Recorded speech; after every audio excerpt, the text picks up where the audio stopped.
CSBIS అకాడమీలో IAS IPS coaching అనేది ఈ జూన్ 7వ తారీఖు నుంచి మొదలవుతోంది. ఎవరైనా సరే అడ్మిషన్ కోసం ఈ ఫోన్ నెంబర్ని కాంటాక్ట్ చేయొచ్చు. గత కొన్నేళ్లుగా తమిళనాడు రాజకీయాల్లో ఎప్పుడూ వార్తల్లో ఉన్న వ్యక్తి, ప్రభుత్వాన్ని అనేక కీలక అంశాల మీద నిలదీసిన వ్యక్తి, అంతేకాదు చాలా సంచలనాలకి తావిచ్చిన వ్యక్తి అన్నామలై ఇప్పుడు బీజేపీకి దూరం అవుతున్నారు. అన్నామలై ఒక లేచి పడిన కెరటం అని చెప్పొచ్చు. ఆయన రాజకీయమే ఒక సంచలనం, రాజకీయ ఎంట్రీనే ఒక దుమారం. ఇక్కడ మనం చూస్తే ఐపీఎస్ ఆఫీసర్గా, కర్ణాటక కాడర్ ఐపీఎస్ ఆఫీసర్గా ఆయన సింగం అని పేరు తెచ్చుకున్నారు.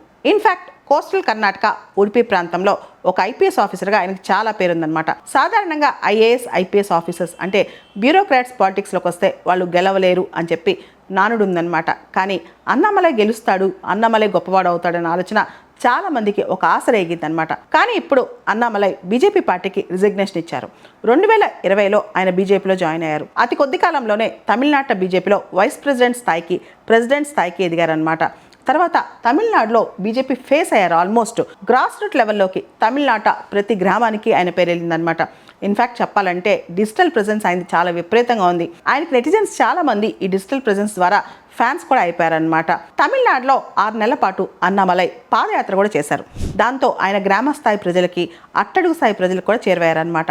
2021 ఎలక్షన్స్లో ఎమ్మెల్యేగా కంటెస్ట్ చేసి ఓడిపోయారు. 2024 ఎలక్షన్స్లో కోయంబత్తూరు నుంచి ఎంపీగా కంటెస్ట్ చేసి ఓడిపోయారనమాట. ముఖ్యంగా అన్నామలైది చాలా దూకుడు వ్యవహార శైలి, అంతేకాదు కొన్ని స్టేట్మెంట్స్ డ్రాస్టిక్గా ఇస్తూ ఉంటారనమాట. Extreme drastic statements. ఇప్పుడు కొత్త కథనం ఏంటంటే ఆయన సొంత పార్టీ పెట్టబోతున్నారని చెప్పి. అయితే ఒక పార్టీలోంచి బయటకు వచ్చి సొంత పార్టీ పెట్టిన వాళ్ళు ఎంతకాలం మనుగడ సాగించగలరు? ఆ పార్టీని గెలుపు దిశగా తీసుకెళ్లగలరా? ఇదే పెద్ద ప్రశ్న. మనం చూస్తే ఐఏఎస్, ఐపీఎస్, ఐఆర్ఎస్ ఇలా చాలామంది గవర్నమెంట్ ఆఫీసర్స్ బయటకు వచ్చి రిజిగ్నేషన్ ఇచ్చి పాలిటిక్స్లోకి ఎంటర్ అయ్యారు. వీళ్ళందరూ సక్సెస్ అయ్యారా అంటే మనం చూస్తే ఆమ్ ఆద్మీ పార్టీ చీఫ్ అరవింద్ కేజ్రీవాల్ ఒక ఐఆర్ఎస్ ఆఫీసర్. తర్వాత ఆయన రిజిగ్నేషన్ ఇచ్చి పాలిటిక్స్లోకి వచ్చారు. ఆమ్ ఆద్మీ పార్టీ స్థాపించారు. 3 సార్లు ఢిల్లీకి సీఎం అయ్యారు. కానీ ఇప్పుడు ఆయన పరిస్థితి ఎలా ఉంది? అదేవిధంగా చాలా మంది ఆఫీసర్స్ బయటకు వస్తున్నారు, పాలిటిక్స్లోకి ఎంటర్ అవుతున్నారు, కొంతమంది పార్టీస్ పెడుతున్నారు. తర్వాత ఆ పార్టీల యొక్క మనుగడ ఎలా ఉంది? ఇదే పెద్ద ప్రశ్న అనమాట.